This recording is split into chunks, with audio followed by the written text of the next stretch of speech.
OMG! It's happening, people. Let's do this.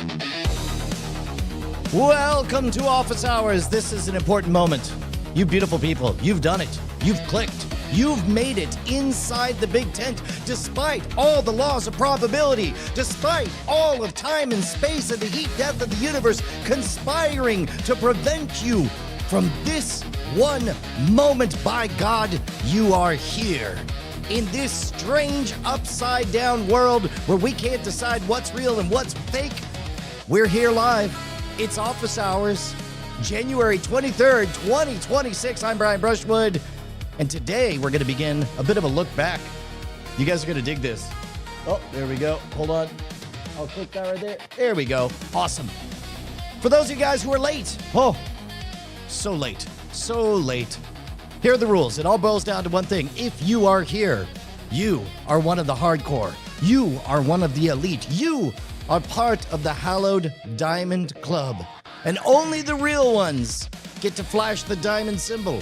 The rest of y'all, posers, fakers, soft ones. Every time I'm at a public event, this is the secret code that I know somebody deserves my full attention. How do you get in? You show up. Everybody here in the chat is already showing up. Hello, G. James B. Hello, Flo Chinachi. Hello, Wego. Hello, Jake Peterson. Hello, Super Blitz, Danny Boy, Matt York, Johnny Boz, a real one. And of course, the old school of the Mike Ruler, Dylan Theus, 9542. Right there, fast on the draw. If you are confused, good. Let's get unconfused. Hello, Riley's. Hello, Banterat. Hello, Chia Kenneth, 7679. I have all this set up to cover my face. I should do a different shot. Ooh, how do we like that one? Pow, pow, pow. Oh, fantastic. PKAE 1836. Guess what? I'm doing all this for you. We've reached a very strange moment in time. A time when it's a time when polish is cheap. And there's what they're calling an abundance crisis in all of YouTube.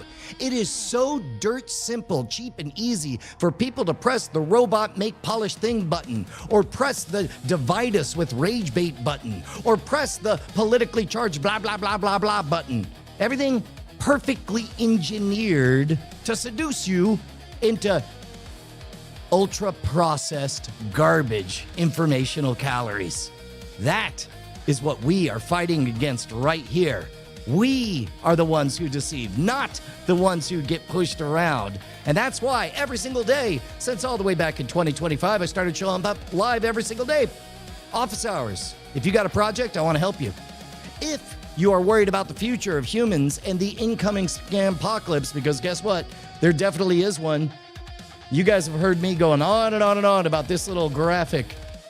This is our call to action, our inciting incident. These are robot-powered deepfake scams incoming. That's why we're doing deepfakes every day, because in order to defeat the robots, you got to be better at it than anybody else. Because ultimately, it's the humans that have to be human to win.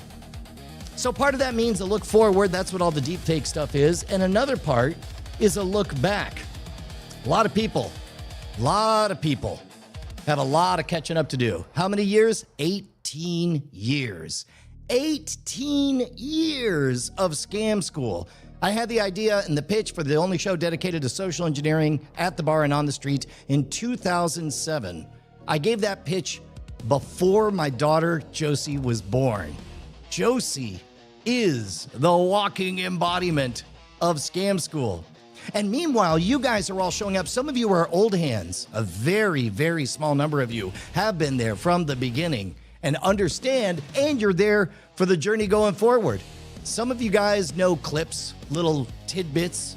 You know me by reputation. Maybe you've seen a clip of the TV show here or there. That's fine. This is day one of the rest of our lives, by which I mean we got to learn all that came before and see it through the real lens, not the polished fake lens. If you haven't heard me say it before, I'm selling on polish and I'm buying on authenticity. And the best part is we could do both by going step by step, kind of like a study and go back through the entire back catalog. Oh my God, still got the dog tag. You still buying us drink. You know it. And Danny Boy, if you ain't been around, you gave money, which means I have no choice but to do the bits. Oh, yeah! Whenever money happens, Brian's gotta do the bit. That's right, Justin Robert Young. Oh, yeah, it's me, Justin Robert Young. And that's all the characters. Negative. That is not all the characters. There's also me, the walking embodiment of AI. Oh yeah, that's all the characters. don't forget me, time-traveling, crooning megaphone man. Thank you. Thank you for the money, man. I appreciate it. I'll buy you drinks next time I'm at a convention. Speaking of which, we're going to be doing World's Greatest Con live on stage at CSI Con in Buffalo, New York. I'm also the closing keynote of the Convene Security Conference. You can sign up at staysafeonline.org, I believe. .org or com. But it's in Clearwater, Florida, March 3rd and 4th. I'm doing a one-day workshop. If you go to scampocalypse.com, me and Perry Carpenter, here we go, scampocalypse.com. Perry Carpenter is the chief strategist of the #1 security company on the planet, security awareness training company on the planet. He's going to do his best keynote. I'm going to do my best keynote. We're going to teach you guys how to deceive other people in a one-on-one 6-hour workshop. That's coming up on March 2nd. But you guys are here for a journey back in time. Pause a moment for me as we go back and dissect the very first episode of Scam School. Before we do, let me just say, oh, this is great. The Skylar Mack, fantastic, man. That's great. Well, guess what? We're all going to watch it again. Imagine if your favorite show went into syndication, only it was longer and you spent more time with the actual talent telling you all the behind-the-scenes stuff. That's what we're going to be doing.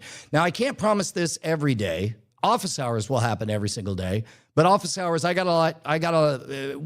it's going to take a lot for us to defeat the scam apocalypse. I'm not going to lie. That's a big task. I'm going to have to do learning deep fakes and phishing and vishing and teaching workshops and protecting the world, saving the world. It's a bit of a day job, but once or twice a week, we'll be able to look back and give you guys behind the scenes stuff on stuff like the very first episode of Scam School, which we will take a look at right now. First of all, did you guys know there are 3 different versions of the Scam School theme song? And that this one only barely made it as the official one? Here, we'll go ahead and take a look.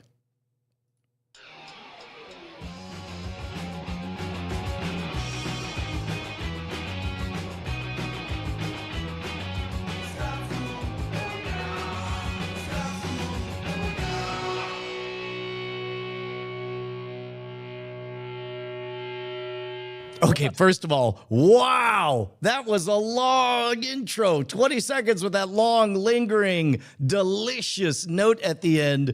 Quick notes on this stuff. I don't know if you can even tell in this in 720p, but that's me going through a bunch of $1 bills, turning them into hundreds. Let's see if that shows up. Yep, resist, deny, defy. Those were the taglines of my anti-magic show. I positioned the Bizarre Magic Show as the magic show for people who think they don't like magic shows. But here's the most important part. I did not pitch it as the show dedicated to social engineering at the bar and on the street. I came up with that title on the flight out to shoot the pilot because I realized that there had to be a very, very simple anchoring called shot, something that everybody knew exactly what they were up to. Also, because Revision 3 was a tech network, I was trying to wedge magic into their place. And so I needed to have that hook. So I went with social engineering. And it turned out that that little nudge had an outsized effect on the story for everything going forward. So here, let's take a look. We'll see how far I can get before interrupting. Oh, also, check this out, guys. What's up, guys? Everybody likes to imagine and remember Scam School is like coming out of the gates swinging. I want you to notice that in the pilot episode, which was edited by Tom Merritt's wife. You guys are watching me and Tom Merritt on Cord Killers every week, where we talk about the apocalypse after cutting the cable cord. But Eileen Rivera edited this, and there was a glitch so that we hadn't yet resolved the aspect ratio on there. So you'll notice the aspect ratios all messed up. However, I didn't care, because this at the time, 720p was next level. This was HD at a time that HD didn't exist. If magic had a slick, sticky underbelly, it would be Scam School, the only show dedicated to social engineering at the bar and on the street. My name is Brian Brushwood. I am your dark, drunken Yoda. Today we're going to learn one of my all-time favorite magic tricks. This is one that I have floored magicians with all across America, and until now I have never publicly exposed the method. It's called the human chimney. I think you guys are going to like this quite a bit. Ooh, couple of things on this. First of all, that's one of the very few times that I used the word exposed, because magic was pretty butthurt at this time. During the 1990s, there was sort of a cartel of highly polished, canonical magic effects. Magicians all tended to look the same and do the same types of illusions. And eventually, there was a backlash against it. Now, this showed up in two ways. One, David Blaine had the genius, brilliant, game-changing idea of dispensing with all of the polish. And instead, he said one thing: don't turn the camera on the audience. Show the audience, show the audience. That was an absolute game changer. Second thing that was the pushback was the Masked Magician specials, the Secrets of Magic Exposed, whatever. Strangely, and this is something that we'll argue about at some other point, the actual revealing of the tricks, I think, had absolutely zero effect on magic. However, the sneering tone of it came from a backlash against it. And so the word exposure, magicians really bristle at, because it's hard to do good magic when you're climbing uphill against somebody's preconceived notions, their priors, their biases, before they even pick a card. And that show really was insulting to magicians. And as a result, I tried to make it very, very clear that Scam School was not a show exposing magic tricks. It was a magic tutorial program. We were teaching magic, and I made it very clear in an age that people didn't know whether or not YouTube counted as television. It was also not clear whether or not magic tutorials were lessons or not. So I made a very key distinction that when the lesson was over, could you do the trick? If you could do the trick, then great, you definitely learned a lesson. And if not, then you just had the itch of your curiosity exposed or scratched, and that could be considered exposure. But, so that is a curious artifact that I would say the word exposure there.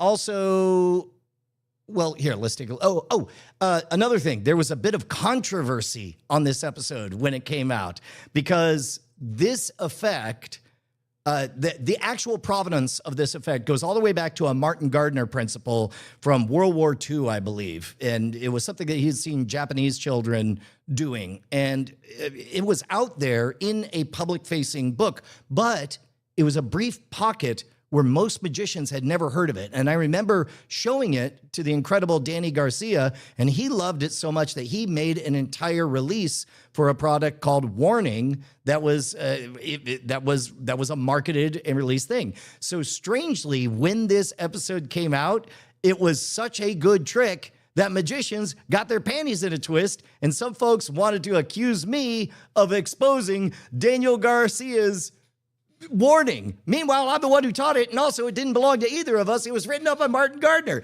And so that leads to the moment I met Justin Robert Young when he was making a news article for iTricks about the controversy. And so he wrote that iconic phrase, everything is cool. They are both viceroys in the kingdom of awesome, which instantly was the door opening to a lifelong friendship with Justin Robert Young. Okay, let's watch the actual trick. Check it out. Hooray for America. All right, now this is a very big deal. There is one trick that I've learned that is so good I've never given it away. And I'm going to share it with you guys.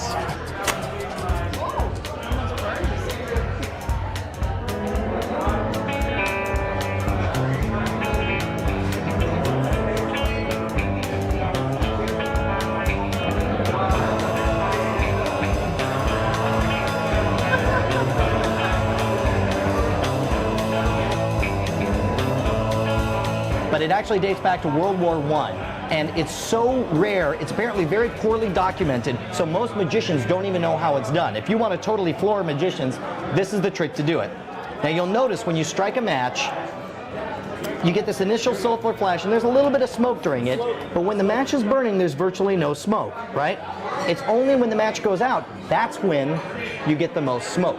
When you strike that match, during that initial sulfur flash, if you inhale whatever that poison is, somehow it becomes smoke inside your lungs. A couple inches closer. There you go. Strike it towards.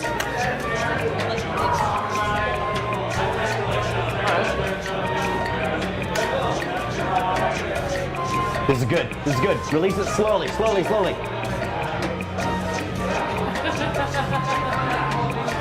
Yeah! Nicely done, Nick! All right, buddy, this is far and away my favorite trick, and I hope you use it well. Thank you very much, Nick. There you go. And don't react. Oh, I bet you got a good one, though. Nick's coming out.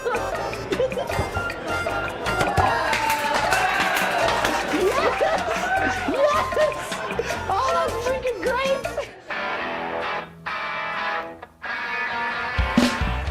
All right, guys, couple things to remember when you're doing the human chimney. First of all, make sure that you don't telegraph the fact that you're inhaling while you're striking the match. A lot of people have a tendency to strike it towards their face and inhale. Everyone can tell what's going on. So you want to keep your chest shallow. Don't let your face betray what's going on. Just strike it, and nobody should be able to tell. You can pull your diaphragm down just in your belly. Second of all, remember, you're not going to get a free drink out of this trick, but you will get your friends' attention. They're going to want to know what you see next. This is the way you build momentum, and then you translate that momentum into free drinks at the bar.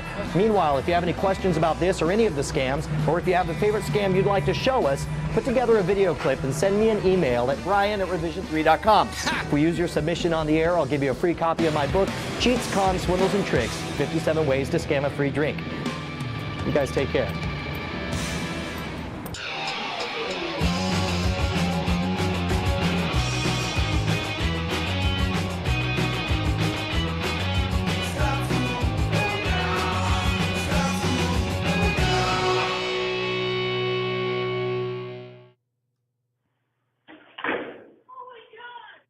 Wow, what a trip down memory lane. Here, let me back this up again so we can talk about some of the specifics on there. Okay, so lots of intuitive beats happened during this time. And by the way, we're getting close to, if you guys have any questions, you guys can ask it. Good to meet you, Scratch and Sniff. You know what? My goal was just to, oh no. Emily, 35, you keep giving money, I gotta stop. And then do the bid. And then I gotta come back from time. Thank you, Emily 35 official. Moving it all around. Thank you. Okay. Oh, man. Yeah, I can talk about Martin Sargent's involvement. The whole reason that I got mixed up in the Revision 3 gang was because of, let me see if I've got the appearance on Martin Sargent's Unscrewed. Let's see, Brian Brushwood, Unscrewed. So, yeah, look at this. And back-to-back episodes every Friday night beginning at 11, only on Tech TV. Hey, our next guest is a magician who can do more tricks with fire than even convicted arsonist Laura Swisher. A legend. And now with a new book, The Professional's Guide to Fire Eating, he's out to teach the average Joe, including yours truly, some of his secrets of how to hold a book on television. That's right. Please welcome Brian Brushwood. Hey, Brian, how you doing, man? I'm doing good, Martin. Look at that look. All right. So before you were making a living as a magician... So this would have been around 2003, I That is believe. true, for an extended warranty company, and then I tested video games for a living, actually. Wow. Yeah. Not even David Copperfield could fix the bugs in Windows, though, huh, Brian? That is true. That's a funny computer joke there. But now you're all about magic and eating fire. You make a living at at this? Yeah, actually, I do all kinds of wild stuff. I eat fire, I break 30-pound bricks on my head, I hammer a 4.5-inch nail in my nose, and I tour all over the United States to colleges performing at major events. And you're teaching other people how to do it. The book, The Professional's Guide to Eating Fire. Yep. This thing, I got to say, though, it begins with a 3-page disclaimer. All the warnings, the dangers, the risks. I mean, how did you get this thing published? This is so dangerous. Well, actually, I was aware that that it was going to be difficult to get published, mainly because it's such a narrow market, and so I ended up actually self-publishing. I I wrote everything out, and then we took over 1,000. By the way, that brief pause that you see me, I'm thinking, if I remember correctly, that I wanted to tap dance around the fact that I hadn't actually paid for Adobe InDesign. But I've since gone very legit. Flame goes into your lungs and you're done, man. Yeah, not to mention the fact that the flames itself are over 2,000 degrees Fahrenheit, and that'll singe your throat just like that. So you're not worried about that? Some kid's going to screw up his life because he's trying to do a parlor trick. No offense. That's why we take all the security precautions. That's why we have the usage license agreement on the front, that when you break the shrink wrap, you agreed to all the following terms and conditions. That's paper, the 3 Brian. pages We're at the beginning. talking about lungs. No, that's the worst thing. That's the thing I didn't want to hear. The book is because there are a lot of people out there who are doing outrageous stuff who have no clue and no business out there playing with fire because they don't know what they're doing. They're not doing it safely. And because before now, the only book out there on fire eating was a little 60-page leaflet that was horribly inaccurate and didn't have any of the safety stuff we had. I would imagine that there's a lot of women out there who want to eat fire. So I have to ask you, are there a lot of calories? I mean, are there more calories in a big flame versus a snack well? It depends on the fuel, actually. You got to, like, if you're going to do a shot for the, for the fire blast where you spit that stuff out, you use an alcohol, that could be a lot of calories in the alcohol. So you use kerosene, very low calories. Ladies? There you have it. So, can we see some of the stuff that you do with the fire? Why don't you get up here and show us some of your skills, man? Absolutely. And I'm going to just sit back. Okay, he's dipping it in the Coleman thermos filled with kerosene now, or whatever. Jesus, Brian, get in my eyes, man. Got your attention? Now, the concept of resistance to fire is actually one as old as history itself, but the first written account of a fire eater occurs in 1607 when Sir Henry Wotton wrote of a sailor who could eat fire as though it were candy. Fascinating. Put it down deeper. Oh, my God. He's got there's fire coming out of his mouth. I can feel the heat from here. We'll try 2 at once. 2 at once. Oh, my God. This is like some Girls Gone Wired trick. Make me laugh. No, sorry. See? He almost sucked it all in. I'm sorry. Bad timing. I'm sorry. All right, real quick. Here he goes. Oh, he's got 2 in his mouth at once. There we go. Holy smokes. That's great. Can anyone do this? Can anyone breathe fire? With the proper training, anyone can eat fire, actually. And actually, we spent the day together, and you tried to teach me how to do it. Now, we brought a video camera along. Let's take a look at the clip. It's too fast, too fast, too fast, too fast. Oh, look at that shirt.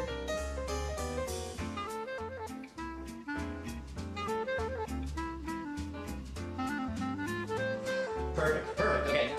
Ah! A few little tricks like tossing the flame from one to another. Like that. That's it. You just did it. The way you close your mouth around it, just like that. You just go like, I did it. alright. That, tongue out. Go in, start exhaling. You set it on the tongue. I have notes for past Brian. We're in Laura Swisher's kitchen, by the way, and she's not here, so I say, F the fire eating, and let's go through her drawers. That's it!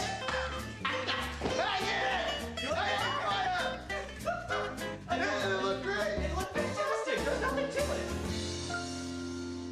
it! Yeah, you see that? You see that? That's how it's done, man. It was. All right, let's eat some fire together. Oh, my God, I can't believe I'm Both doing of this us. again. Ready on 3. Ready, 1, 2, 3. Ah! Yeah! I feel so alive! Good! Not bad, huh? Now remember, people, do not try this at home. This is very dangerous. I spent the whole day with Brian. I read the entire book like 5 times. Yeah, you were very It's thorough. extremely dangerous because if you suck this into your lungs, it's dead, man. That's right. It's dead, all right? Brian Brushwood, thank you so much for coming by and teaching me how to eat fire. Absolutely. God, now I'm going to get the chicks, too. Hey, for more of All right. Oh, wait, hold on. I think we have... Brian's Bizarre Magic, check out his site at caneatfire.com. Oh, no, he said it wrong. .com or Brian. Brushwood.com. Yeah. There you go. We get all the links to all that stuff, techtv.com/unscrewed. Don't do it at home. And don't go anywhere, because there's a very good chance we're going to see get this. Whoops. Wrong thing. There we go. Now we got it. There we go. So basically, that was the anchor. I did a couple of appearances on Martin Sargent's Unscrewed. And then if you don't know the history of Revision 3, Tech TV got bought by, I forget which company, acquired, it became merged with G4, and then they fired all of the beloved Tech TV personalities. And they were forming Revision 3. This is at the nascent early days of podcasting. And the moment I heard about it, I reached out to the segment producer from Martin Sargent's Unscrewed, a fellow named David Prager. And so David Prager told me a bit about what they were up to at Revision 3. I asked whether or not there would be a place for a social engineering show. And later, we'll get into sort of that moment of Promethean discovering fire, so to speak, of when I first got video of me doing proto scam school beforehand. We'll show all of that in the future. Comcast, that's the one. Thank you very much, Captain Jack 913. I pitched the idea, and then luckily I had, here, I'll show you guys. Here's the other key. Whenever you're pitching something, it's very difficult to get people to see your vision of it in the abstract, out in the wild. So luckily, in 2006, I had already started. Oh, nope, that's not it. There we go. Let me see. Yeah, here we go. I had started recording these vignettes while I was out on the road. And the goal of this was, I'm a firm believer that in order to be good, you have to be bad first. So I decided, what do I got? I got a fully saturated tour schedule, which means I'm going to be all over the United States. I'm going to be, I've got a charismatic sidekick that I could take on the road, and I got a couple of digital ELF cameras. So recording at the glorious resolution of 240 by 320 with 10 kilobit audio, I wanted to practice. I wanted to get the reps in of what it's like to host a TV show. Because at this time, we'll uncover more of this later on, real quick, we got a moneyed question. Oh, wait. Yeah, thank you. Thank you very much. I'm certain that all of this is getting demonetized. So it's all exactly supported by you guys. Danny Boy 6668 asks if I find myself craving kerosene. I'll tell you what, man. When I was on tour, there was only one time that I would experience that taste and smell of Coleman camp fuel, and it was always anchored with the incredibly exciting onstage experience of a new crowd to win over again and again. So kind of like I have no negative associations with the smell of sunscreen. I only have positive family memories. And in fact, I tweeted once, are there any negative memories associated with sunscreen? Somebody said, I worked a summer as a lifeguard. And I was like, that'll do it. But for me, I only have strangely positive associations with those smells. But let me show you. Part of the reason I was able to get Scam School is because I didn't need anybody to take a leap of faith. This was without pay, without backing, without encouragement. I had, I think this is episode 14 of Brian Brushwood on the Road, that I was able to send them stuff like this.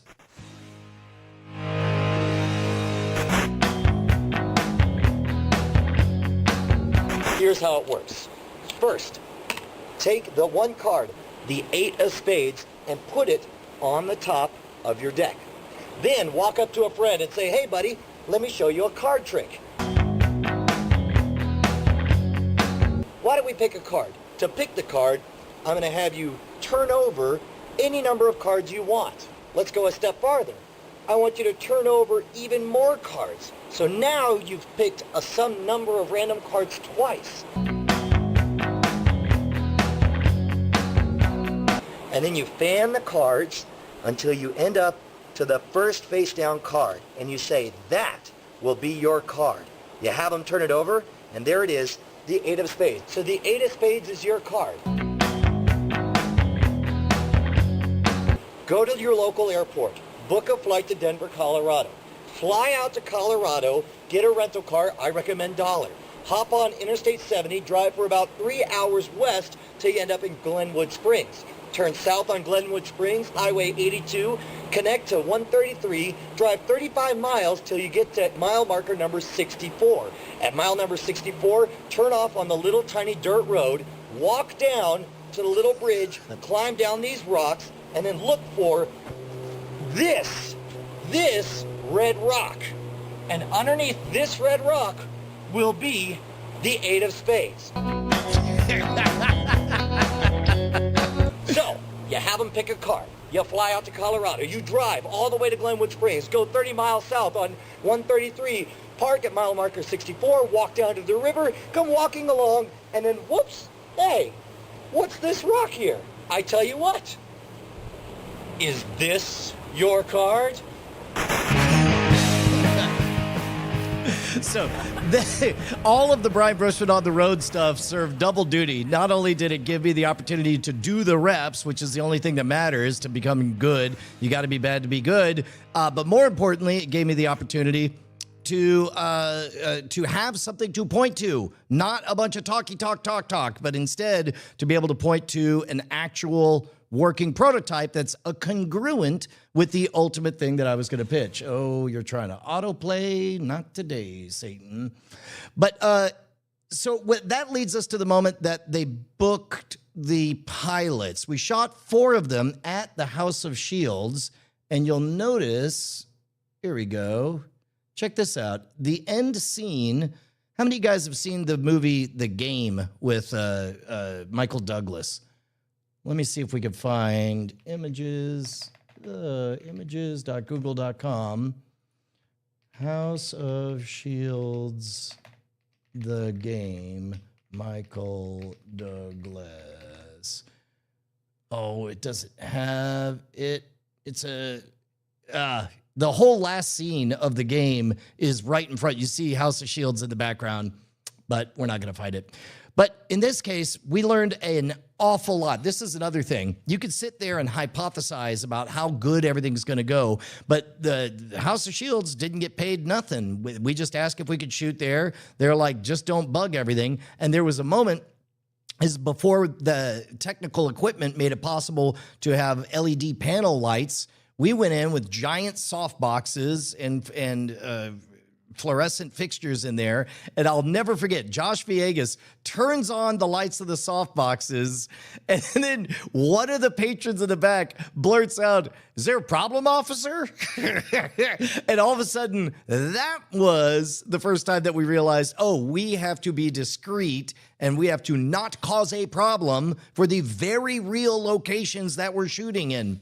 And so we went upstairs and we were able to create that little landing up top. And then we had to learn, because again, on paper, you could just decide, oh, and then we get people. But there's an art to talking people into, hey, do you want to come be famous on the internet? They're like, dude, I was just here to tune the world out for a second.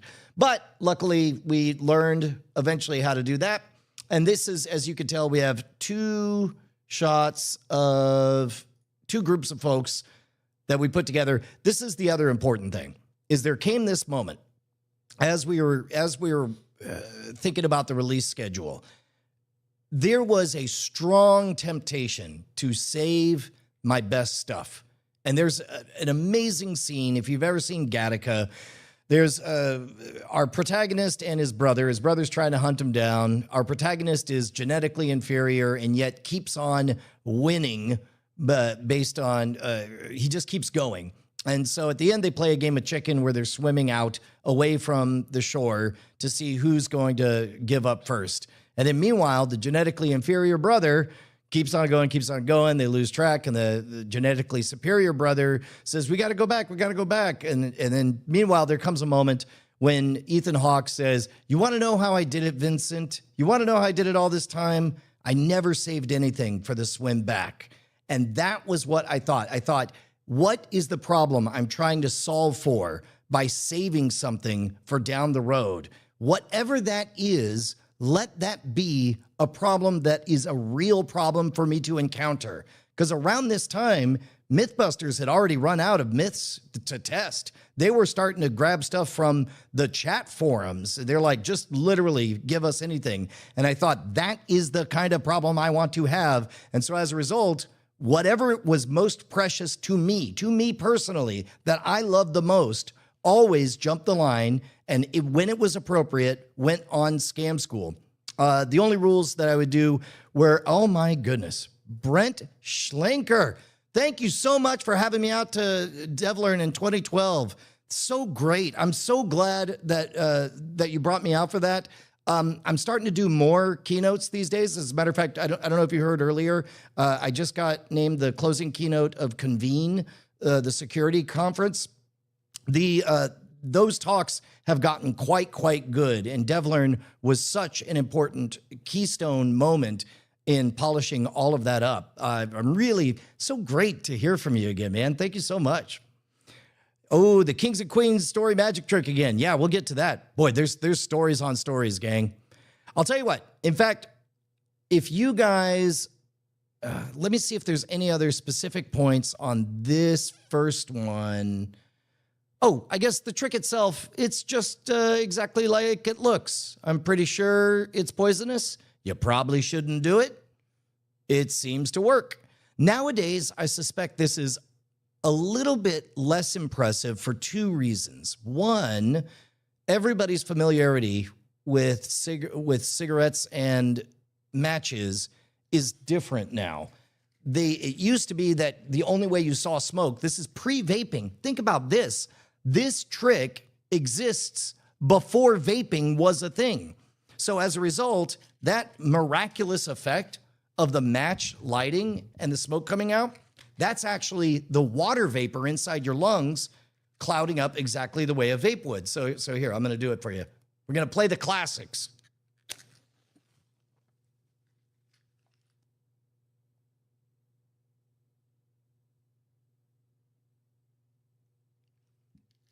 What's old is new again.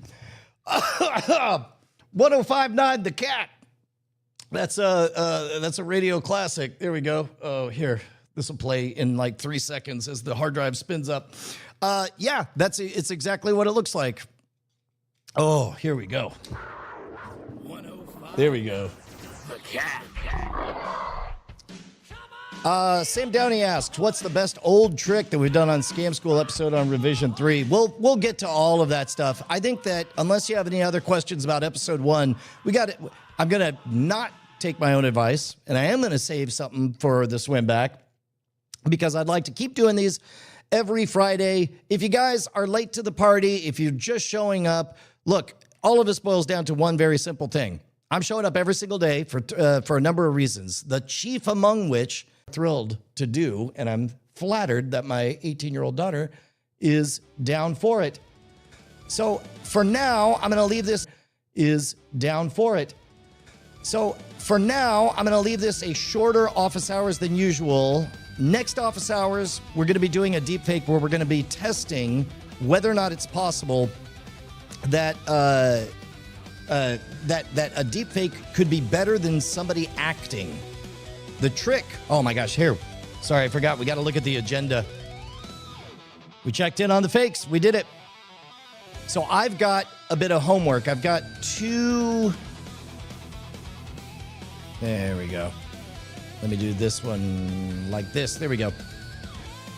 I've got two samples from Hawk Worley. One where he's very passionately, sincerely talking about a thing he cares about. And then the other where he's acting, saying the exact opposite of the things he cares about. And the experiment we're going to run is to see whether or not his acting skills are so good that he's more believable acting, or if possibly using deepfakery, you can actually outperform somebody's acting skills. The reason for this would be because a bad actor might be able to use this for exactly that. Yep, definitely not great. Definitely not great. That is 100%. That is 100% right, Emily. Yeah, Emily. You're right. It's gonna kill you, don't do it. Alternative. All right, beautiful folks. That's it for this office hours. I'll see you again tomorrow. Bye, beautiful people.